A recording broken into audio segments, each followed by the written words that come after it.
Hello जी guys, अस्सलाम वालेकुम। Welcome back to my channel Zumzum World. तो कैसे हैं आप लोग सब? मैं उम्मीद करती हूँ कि आप सभी बहुत अच्छे होंगे और आप लोगों की दुआओं से मैं भी अच्छी हूँ। तो फाइनली जल्दी से आपको दे देते हैं रेसिपी।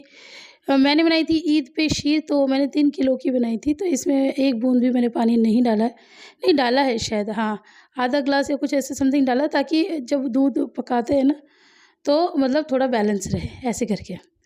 तो चलो कोई बात नहीं। और फिर लेकिन उसको जलाना भी तो हमें पड़ता है ना कितना ज़्यादा। आप चाहें तो बिल्कुल भी ना डालें, लेकिन मैंने थोड़ा-सा डाल लिया था, हाँ, क्योंकि मुझे अब याद आ गया। और ये रेसिपी मुझसे कितनी बार माँग चुकी है, लेकिन हाँ, मैं सबसे पहले तो सॉरी बोलना चाहूँगी प्रियंका जी से कि मतलब ईद व्लॉग आ गया और बासी ईद व्लॉग आ गया और रेसिपी अब आ रही है। तो इसके लिए भी बहुत-बहुत शुक्रिया नहीं, सॉरी। क्या होता है ना कि एडिटिंग करने का टाइम नहीं मिल पा रहा है, आप समझ सकती होंगी। तो अगर मैं कर सकती तो कर ही देती। अभी भी मैं आपको बताऊँ कि ये मैंने रात को नॉर्मल एडिट करके रखी है और अब मैं वॉइस ओवर सुबह कर रही हूँ। तो यहाँ पर अब मैंने दूध पकने के लिए रख दिया है, अब इसको हमें अच्छे से पकाना है। और दूध पकते-पकते ना हमें डालने हैं इसमें छुहारे, जो कि हमारे बहुत बुरी तरह से कटे हुए थे। आप बिल्कुल ऐसे ना काटें, बहुत छोटे-छोटे काटें। मम्मी ने ये लंबे-लंबे उल्टे-सीधे काट दिए थे। अब मैं मम्मा से ये कह रही, मम्मा ये आपने क्या कर दिया? मम्मी कह रही है, अब लल्ली मेरे को तो जो आता है मैंने जैसे करना था कर दिया। अच्छा, इन्होंने थोड़ा-सा टेस्ट में ना गड़बड़ करी थी, क्योंकि आपको पता है बच्चे हैं हमारे घर में और मेरे बच्चे तो बिल्कुल ड्राई फ्रूट्स का कुछ नहीं खाते। मैं खीर भी बनाती हूँ तो आप लोगों ने देखा ज़्यादातर प्लेन बनाती हूँ, और अगर मैं खीर में कुछ डाल दूँ तो सारे ड्राई फ्रूट्स अलग होंगे और खीर अलग खा ली जाएगी। और ये वाली जो खीर होती है इसमें तो भर-भर के ड्राई फ्रूट्स होते हैं। तो सूप-सूप पी लेते हैं और ड्राई फ्रूट छोड़ देती है, मेरी आयरा छोड़ देती है, लिबा छोड़ देती है, तो ऐसे करते हैं सब बच्चे। लेकिन ख़ैर मैंने सोचा है कि मैं ना बच्चों के लिए पीछे से प्लेन वाली शीर बनाऊँगी, जिसमें कोई भी ड्राई फ्रूट्स नहीं होगा। सही बताऊँ तो मुझे भी वही अच्छी लगती है। बस चिरौंजी का उसमें तड़का हो, बाकी शीर ऐसी ही प्लेन हो। ख़ैर बहरहाल छुहारे दूध के साथ पक रहे हैं और दूध भी उसमें उबाल भी आ चुका है और वो काफ़ी देर से पक रहा है। तकरीबन हो गए होंगे उसे 15 से 20 मिनट, एक उबाल आने के बाद। तो बस अब मैंने ना ड्राई फ्रूट्स बहुत कम घी में फ्राई कर के डाल रही हूँ। मैं वैसे ज़्यादा में डालती हूँ, लेकिन यहाँ पर ना सबको ज़्यादा घी पसंद नहीं आता। तो जिनके लिए मैं रेसिपी दे रही हूँ उनके लिए बिल्कुल ऐप्ट रेसिपी है, क्योंकि उन्हें भी शायद ज़्यादा घी पसंद नहीं आएगा। मैंने ना एक बार हम लोग मतलब शादी से पहले, तो क्या कहते हैं, हमारी मैम हुआ करती थी, तो वो उनको था कि शीर अपने घर की शीर लाना। तो मैं जब शीर लेके गई ना, तो जैसे ही उन्होंने डब्बा खोला तो ऊपर इतना घी था, तो वो देख के अरे बाप रे! इसे खाएँगे कैसे? तो लिटरली ना उन्होंने मतलब एक-एक उँगल ऊपर घी था, सारा घी पहले निकाल के फेंका है और फिर खाई है। तो मैं समझ गई कि कुछ लोग घी ज़्यादा नहीं खाते हैं। हमारे ससुराल में भी बहुत ज़्यादा घी नहीं खाते हैं। मम्मी तो ख़ैर ऐसे ही डाल देती हैं, लेकिन मैं इनको हल्का-सा रोस्ट करके डालती हूँ, तो इसीलिए घी मैं बहुत कम डाल रही हूँ, आप लोग देख ही रहे होंगे। बस ये है कि ड्राई फ्रूट्स में खुशबू आ जाए। अभी मैंने इसके अंदर सेवइयाँ-वेवइयाँ कुछ नहीं डाली हैं, बस मैं दूध पके जा रहा है, मैं ड्राई फ्रूट्स फ्राई करके के डाली जा रही हूँ। इसमें मैंने थोड़ा-सा घी थोड़ा-सा ज़्यादा ले लिया था, क्योंकि ये सारे अब्ज़ॉर्ब कर लेंगे और ये क्रिस्पी हो जाएँ। ड्राई फ्रूट्स तो और भी बहुत ज़्यादा थे, लेकिन अब मैं 3 किलो में और कितने-कितने डालूँ?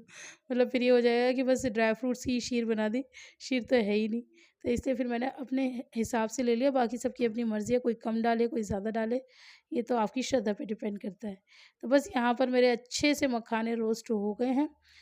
तो बस इनको भी डाल लेना है अपनी शीर के अंदर। ये भी दूध के साथ पक-पक के ना, ये सारे ड्राई फ्रूट्स दूध के साथ, एक तो दूध को गाढ़ा भी कर देंगे और पक-पक के बहुत ही ज़्यादा अच्छे हो जाएँगे। बहुत मतलब शीर में एक अलग ही मज़ा आएगा, जो मैं मतलब शायद शब्दों में बयान नहीं कर सकती।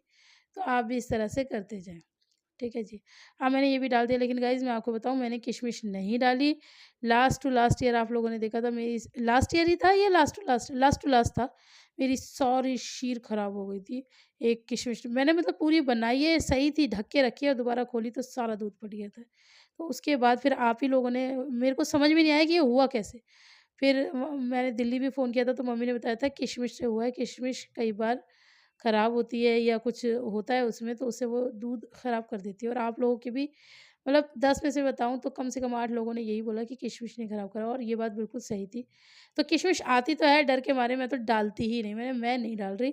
और कोई ऐसी भी नहीं है कि किशमिश नहीं डलेगी तो शीर में पता नहीं क्या कमी रह जाएगी। इम्पोर्टेंट होते हैं काजू, बादाम, मखाने, गोला, लेकिन गोला हम लोगों ने नहीं डाला, गोला हमारे घर में थोड़ा कम पसंद किया जाता है। यहाँ पर मैं आजकल जो अपना फ़ेवरेट काम करती हूँ वो मैं करने लगी हूँ। मुझे ना कलर थोड़ा-सा ब्राउनिश चाहिए होता है, तो यहाँ पर मैंने 2 चम्मच चीनी ले ली है। बिल्कुल उसमें एक बूँद कुछ पानी नहीं, बस चीनी को इस तरह से चला-चला के धीमी आँच पे, आँच बिल्कुल तेज़ ना करें वरना आपकी चीनी जल जाएगी और इसमें एक कड़वाहट आ जाएगी। बस बिल्कुल धीमी आँच पे इसको मेल्ट करें, आराम से मेल्ट हो जाती है। कोई घबराने वाली, कुछ टेंशन लेने वाली बात नहीं है। बस इससे होगा क्या, वैसे तो दूध ही हमारा बहुत देर से कल रहा है, लेकिन इससे ना हल्का ब्राउन कलर आ जाएगा, जो कि देखने में बहुत खूबसूरत लगता है।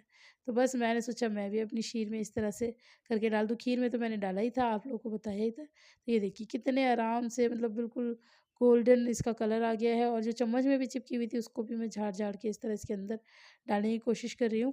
और ये बिल्कुल भी परेशान नहीं करती है, आराम से मतलब हो जाती है, दूध में आप डाल दो, कोई गाँठें, कोई लम्स कुछ भी नहीं पड़ता, आराम से मेल्ट हो जाती है। हाँ, थोड़ी-सी जम जाती है, लेकिन आप उसे दूध डाल-डाल के उसे पिघलाते रहोगे, वो भी पैन में। ये जिस पैन से मैं डालूँगी ना, उसमें ये भाप लगते ही थोड़ी-सी जम जाएगी, और दूध डाल-डाल के घोल लो। ये देखो, ये भाप लग के ना इसमें थोड़ी-सी जमती है, बाकी तो सब सेट होता है। और ये देखो, ये बस इसके अंदर डालो और इसे मिक्स करो, तो बहुत अच्छा इसमें कलर भी आ जाता है। तो बस यहाँ पर मैंने सेवई डाल दिए। सेवई डालते में मैं थोड़ा-सा रेस्ट लेती हूँ, क्योंकि मुझे बहुत गाढ़ी-गाढ़ी कोई भी चीज़ मुझे पसंद नहीं है, चाहे खीर हो, चाहे शीर हो, थोड़ी-सी पतली ही होनी चाहिए। तो मैं इसे डाल रही थी, और ये जो सेवई होती है ना, इसे फैनी बोलते हैं। इनका एक अलग रोल होता है, ये जब डालते हैं ना तब तो नहीं, थोड़ी देर बाद ये फूल के और ज़्यादा गाढ़ापन कर देती है। तो यहाँ पर आपको थोड़ा अंदाज़ा ही करना पड़ेगा, मैं आपको बिल्कुल नहीं बता पाऊँगी कि 3 किलो में आपने कितनी सेवई डालनी है। मैंने तो अंदाज़े से डाली, तो आप भी थोड़ा-सा मतलब अंदाज़े से ही डालें तो बेहतर है। यहाँ पर ये चिरौंजी मैंने खूब भर के ले लिए, लेकिन चिरौंजी डालने से पहले हमेशा इसे बीन लें और इसे धो लें। अब मैं ऐसा क्यों करती हूँ, क्योंकि इसमें ना थोड़ी मिट्टी-विट्टी होती है, तो इसलिए कर लेती हूँ, और या फिर ये भी कह सकते हैं कि यहाँ पर खुली मिलती है, तो इसलिए हम और ज़्यादा करते हैं। पैकेट वाली चिरौंजी में शायद ये सब दिक्कत ना हो, अच्छी जो ब्रांडेड होगी, लेकिन यहाँ की में होती है, तो मैं इसको बीन भी लेती हूँ। तो बस इसको भी घी में अच्छे से आपको करना है, ये है हमारा फाइनल टच या फाइनल तड़का जो हम अपनी शीर में लगाएँगे। इसमें हरी इलायची भी पड़ती है, लेकिन मम्मी के पास थी नहीं तो मैंने डाली नहीं, आपके पास हो तो आप हरी इलायची का इसके अंदर पाउडर डाल दें, और भी बहुत ज़्यादा बेहतरीन खुशबू आएगी। लेकिन उसके अलावा भी शीर बहुत ज़्यादा टेस्टी बनी थी, मज़ेदार बनी थी, सबको बहुत ज़्यादा पसंद आई थी। तो मैं उम्मीद करती हूँ कि आपको भी पसंद आई होगी रेसिपी। रेसिपी शूट करने में मुझे बहुत मेहनत लगी है, बिना स्टैंड के एक हाथ से मैंने रेसिपी शूट की है, और बाकी जो इधर-उधर काम चल रहे थे वो सब अलग चल रहे थे। लेकिन कोई नहीं, मतलब आप लोगों के लिए इतना तो मैं कर ही सकती हूँ। तो बस आप लोगों को बताना है कि आपको मेरी कैसी रेसिपी लगी, और बनाना है, और बना के आप लोगों ने इसका फ़ोटो खींचना है और मुझे इंस्टाग्राम पे भेजना है कि आपकी शीर कैसी बनी। तो चलिए गाइज़, आज के वीडियो में इतना ही। वीडियो पसंद आए तो आप लोगों को पता है क्या करना है, कमेंट करना, लाइक करना, शेयर कर देना मेरा वीडियो, ताकि मेरा मनोबल बढ़ता रहे। फिर मिलेंगे, तब तक अपना बहुत सारा ख़्याल रखना। यहाँ पर आप पास से मेरी शीर का लुक देख सकते हैं, कितनी अच्छी लग रही है। चलिए तो फिर मिलते हैं, अल्लाह हाफ़िज़।